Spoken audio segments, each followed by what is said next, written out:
Well, today, the four of us are going to talk about how we manage our work life as remote instructional designers. We'll share our tips, tricks, and what doesn't work. Let's tune in.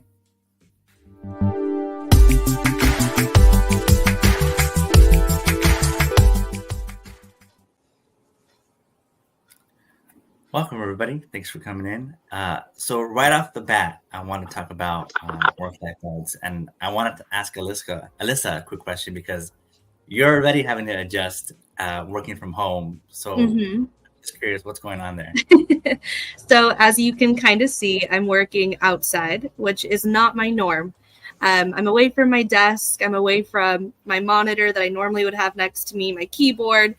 And that's because I have some construction going on inside of the house. My office is being redone. So I wanted to avoid the noise for this specific reason. And I went outside to hopefully spare you guys from hearing all of the construction going on.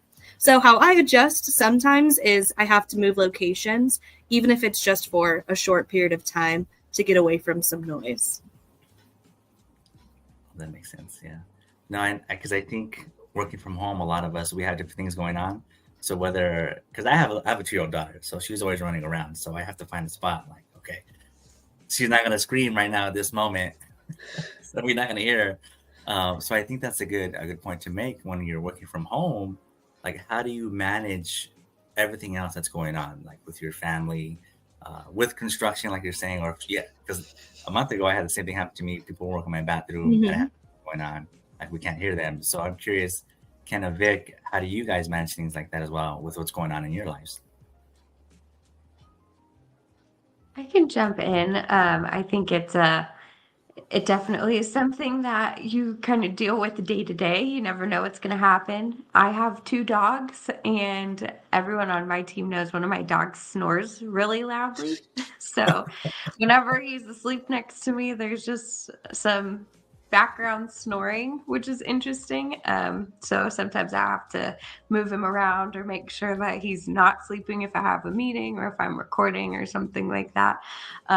But for me, the biggest thing that I kind of worry about is when somebody comes to the door. Because if I'm in a meeting and then, somebody drops off a package or the gardener's here, my dogs are going crazy. So I think that's something that you definitely have to deal with kind of on a case-by-case basis and kind of just remedy as the different things happen. Or if you can plan for it, that's great. But sometimes you can't, and it keeps you on your toes, definitely working from home. What about you, Vic? Yeah, thanks, Ken. I also want to add, I have 2 dogs. I just wanted to add, I also have 2 dogs, and they're sleeping right next to me, but right now I just know it's a time where there's not that many traffic. Kids are at school, and there shouldn't be barking. If not, then you might see me muted. but and also to add on to Matthew, like you, I also have a 2-year-old son or a 2-year-old child. And it does definitely, it's the working from home, you have to balance. It is definitely very flexible. And with that beauty, you're blessed with the gift of flexing your time. So for instance, like my child, he goes to daycare though, but I let him sleep in because I know our schedules are more flexible since I don't have to rush to fight traffic to get to the office on time or such. So he gets to sleep in as needed, and I can drop him off. So that way, he's more refreshed and gets his full night of sleep. No, yeah, that makes a lot of sense. Like especially with the child. You mentioned flexibility, and I have a question for everybody regarding that. Because we have the time and option to do flex time in our roles and our jobs, how do you make it work with all the projects that you have to do in the day? So if you have something that's due today, but you have to use your flex time for something that comes up, maybe you have a doctor's appointment or maybe a family thing is going on, how do you manage that with your life and work? Like we said, work-life balance, but like how do you take control of your schedule to make sure everything gets done while also balancing all the needs and responsibilities you have with your family? Like, how do you do that within your day? If anybody wants to start with that. Or I could just popcorn somebody. Go I for it, could Kenna. start one. I'm going to steal one of our boss's terms. George always says prioritize and execute, and that's how I try to look at situations. At the beginning of my day, I set aside 15 minutes. It's blocked out on my calendars for me to check my email, update any projects that I'm working on, and then I use that time to really make my to-do list. And usually if I'm going to flex my time, I already know that I'm going to flex my time within that day, so I can incorporate that into my to-do list. But definitely prioritize whatever needs to get done first. If there are any deadlines for the day, then that's what I'm working on first before I do have to flex. And then I think it's also a really good skill for an ID to be able to adapt, because in the instances where you don't expect something to come up, it is good to kind of have that backup plan of, okay, I may have not finished this. A situation came up either for me or for my family that I have to take care of. Here's my plan to get this done, either before I need to leave or as soon as I get back, And I think another good tip is to really have great communication between you and your team members, or you and your supervisor, whoever that is, just so that everyone's on the same page with however the situation pans out. Vic, Alyssa, is there anything else you guys want to share regarding that? Yeah, I like how you mentioned the word prioritize and to-do list, because that's also my go-to method. Since what we do is as we complete projects, we're the project manager. So I have a to-do list of what it is that I'm getting done this week, and then down to this day. So I sit down, relax, and see what is it I have to do, what meetings I have today, who do I have to get back to, what updates are needed, and always communicate, whether small or large, keep up with the communication. Mm-hmm. And like you said, it happens with emergency for our pets, our children, or ourselves if we need to hop up to a doctor's appointment or et cetera. So if it's planned, I know, okay, I'm gone for, let's say, 3 hours for an appointment tomorrow, then I know what needs to be done before that and after that. And prioritize what happens next as well. What about you, Alyssa? Yeah, so for me, my biggest help is definitely the Google Calendar. And I always take the time to schedule out in my calendar if I know I'm going to have something in advance. So some examples are, if I am getting my hair done, I'm going to block out my calendar for that time, and I'm going to start my day earlier just so I can still get all of my 8 hours in. Start a little bit earlier so I know I can make it to my appointment. So I definitely try to schedule appointments where I know I can start a little bit earlier but get off at a decent hour to make it to those appointments. I also travel a lot, and I don't necessarily want to be off later in the day when I'm in a new state. So I typically, again, will block off my calendar. I'll start earlier to be off earlier so I can have time to go and explore or go grocery shopping, get my errands done, and feel like I still have the rest of my day. But there are incidences where I can't necessarily do that. So for an example, I was working with a SME, but she could only meet later in the day on Mondays.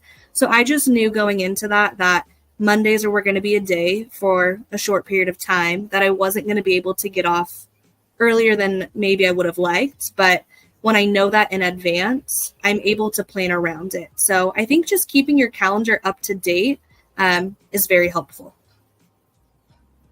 Okay. So what I'm hearing then from across the board for a tip and trick is that, one, keep your calendar up to date as far ahead as you can. And two is communication. Communicate as often and as clear as you can. I think, especially in a remote world, right? Because I can't just walk over to you and be like, hey, Kenna, hey, Vic, guess what? I got to step out for 10 minutes. No, I have to over-communicate often so that everybody knows what's going on and is on board, okay? Thanks for sharing that. So then I have another question for you guys. And I think this is a big question for everybody across the board. Work outside of work. Because I know there are instances where you may have a big project and then you're not going to be able to get everything done. And especially for people who are looking to transition into the ID world, like how often do you have to work outside of work? And does that interfere with what you're doing with your family or what you have to do or any outside projects? Or no, you don't work outside of work at all. Or what does that look like for you? Whoever wants to start. I'm going to popcorn somebody. I did Canada this time. I'm going to do Alyssa this time. Sorry, Alyssa, you just spoke, but you don't get popcorn. That's okay. I will say 99% of the time I do not work outside of my clocked in hours. And that 1% of the time typically falls under, we use a communication tool called Slack, and I have it hooked up to my phone. So if I am traveling, if I get off a little bit earlier than most people and they have a quick question, I'm able to respond very quickly through that. And it is not a bother to me at all. It's definitely a quick response. And if it is a bigger question, then typically I'll say, hey, I'm off, but I'll get to it in the morning. At least I don't typically run into an emergency that needs to be done right this second. Typically, the issues we run into can wait until tomorrow. So I don't typically work outside of work. And I think another big thing to just recognize is that in this field, at least for me, I don't feel overly stressed where I'm taking my work like when I'm going to bed at night and I can't stop thinking about it and I'm stressed. I don't typically feel that way. I feel like I can leave work at work and enjoy life. Sometimes, I mean, it's still life and we do get stressed. Sometimes that does happen, but it's not overly occurring.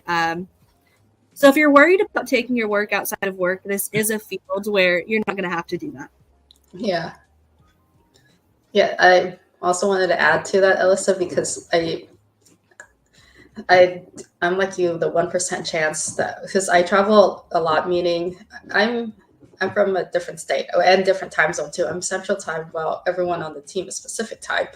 So that's where the work meshes in with us. For example, today is actually my late day, since the project I'm working on, this me, can only be in the afternoons.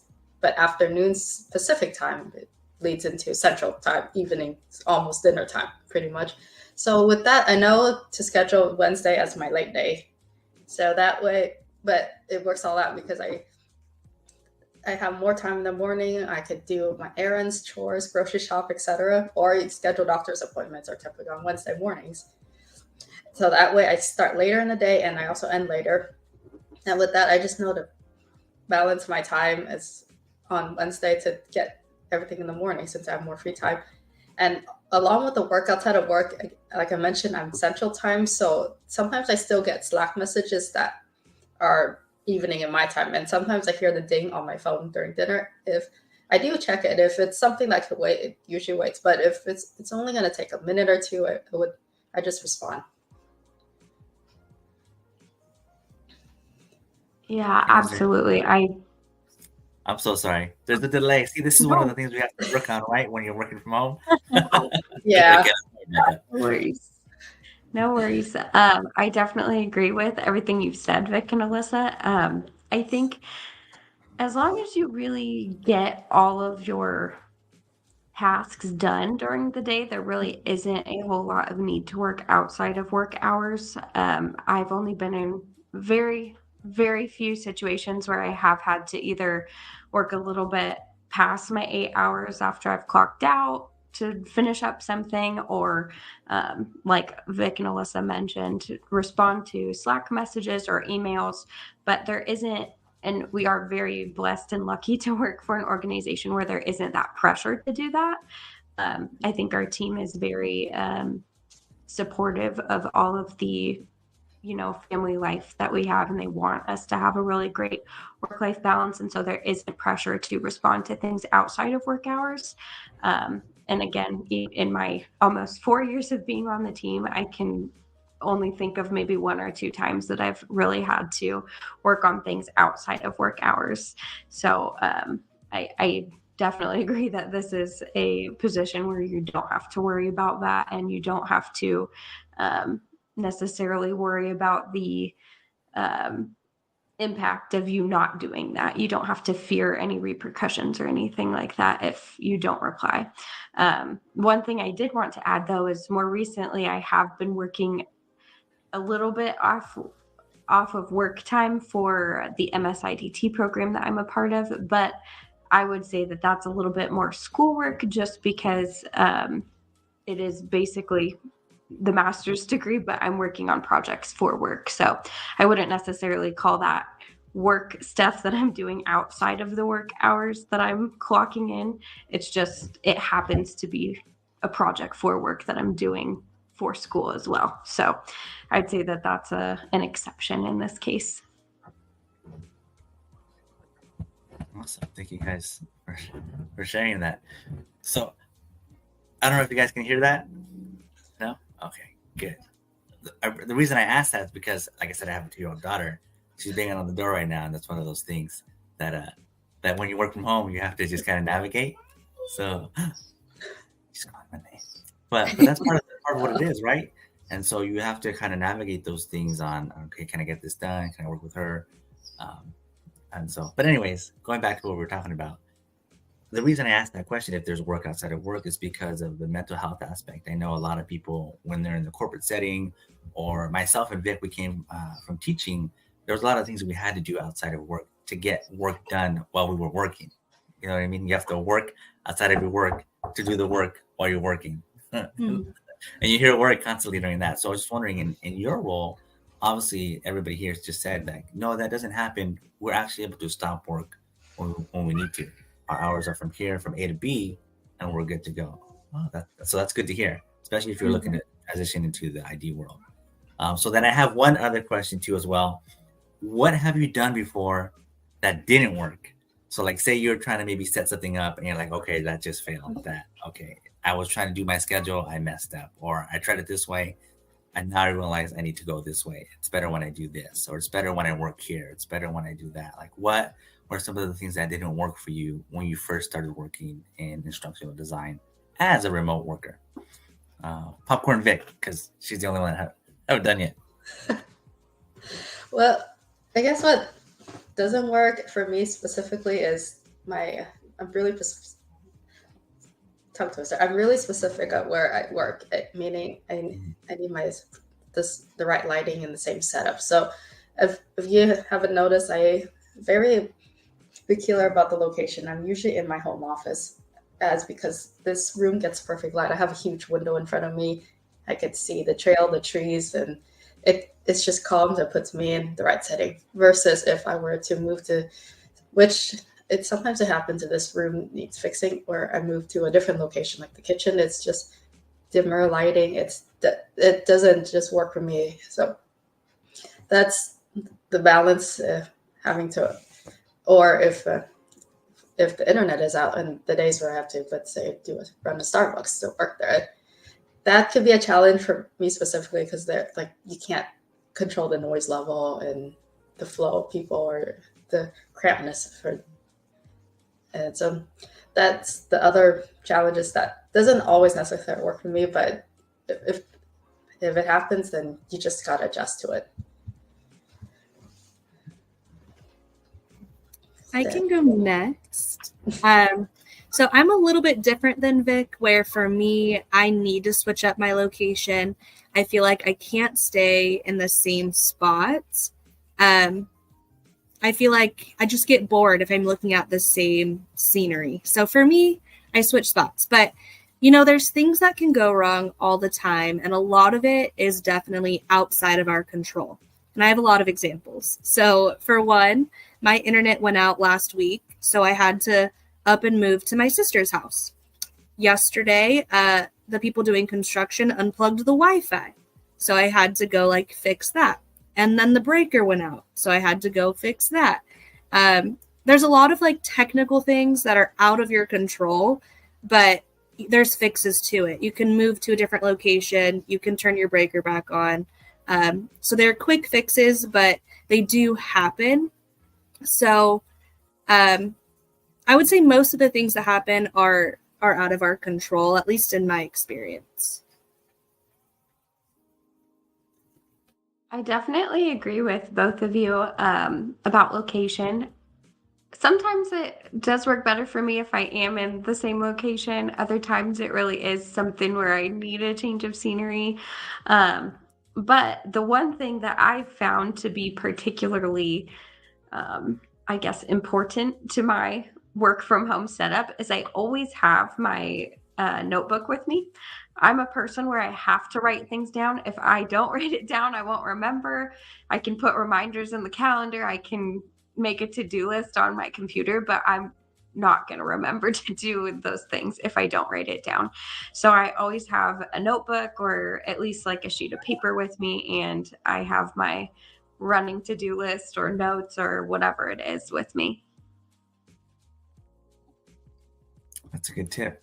Yeah, I think with being online, you get so used to just having everything there.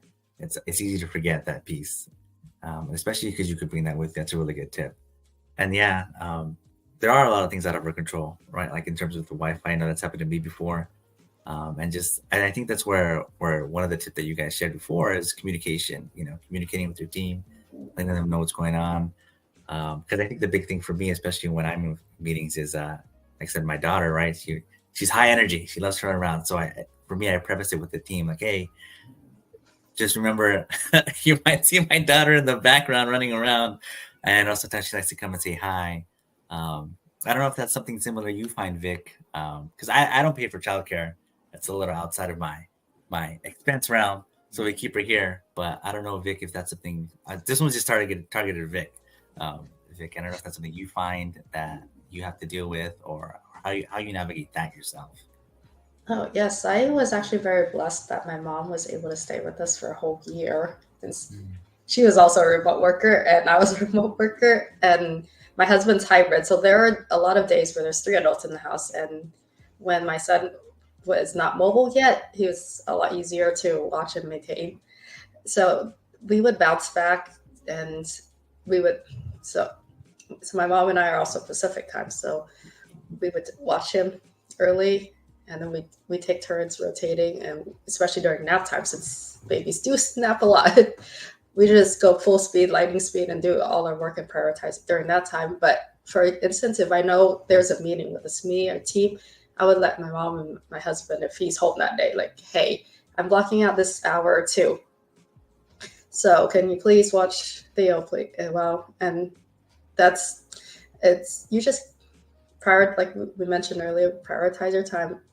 See what your schedule on Google Calendar says. If it's a meeting that needs to be done, or if it's something that could be flexed or not. But yeah, but it's even if he's in daycare, there are days where the school closes or holidays or staff development days, and he is home. But luckily, those days are also the days that my husband is hybrid at home too. So it goes back to the balancing board. Yeah, that makes sense. Basically, make sure your whole family works from home. No, I'm just kidding. No. That does help. So the whole family to 5 remote jobs. Perfect. No, but I think you bring up a good point about support. Yeah. Utilizing what support you have, when whatever's there. So like we've mentioned, communication, using our tools that our organization gives us, like Slack, knowing when to use it and how to use it, using our Google Calendar, sharing that with everybody. So that's a lot of things that we've shared that I think is awesome. Is there anything else that we want to say, or any last tips or tricks that you guys want to share? To kind of add on to what you were talking about with your guys' kids, I don't have a child, but I do live with people. And that is personally the biggest challenge for me working from home. Because I feel like when you work from home, your family forgets that you're working. So they come in the door and they're like, hello. They like announce that they're home, like all happy, I'm home, but I might be in a meeting. So it can be a little distracting. So even though you need to have high communication in your team, it is important to also have high communication with the people you live with. I I try to send them a text. If you're going to be home between these hours, I'm going to be in a meeting, so please keep it down. Or I work in the office. My mom uses our office also, so I'm in a meeting, but she'll come sneaking in, and maybe you can see her in the background sometimes. So I can relate to having some distractions, but I think just having high communication, reminding them I'm in a meeting from these hours. I really need it quiet. It's a struggle, but it is definitely a blessing at the same time that we're able to stay home, see our family when they come home from work. But just something to keep in mind. Oh yeah, that's good. That's a really good point. Yeah, if there's nothing else, then I think thanks for tuning in. Is there anything else anybody wants to share? No? Okay, I think we're good. Thanks for watching. This episode was sponsored by the MSIDD program. If you have any more questions, you can scan the URL code on the screen or email us at msidt@lapu.edu. And thanks again. This is what learning feels like.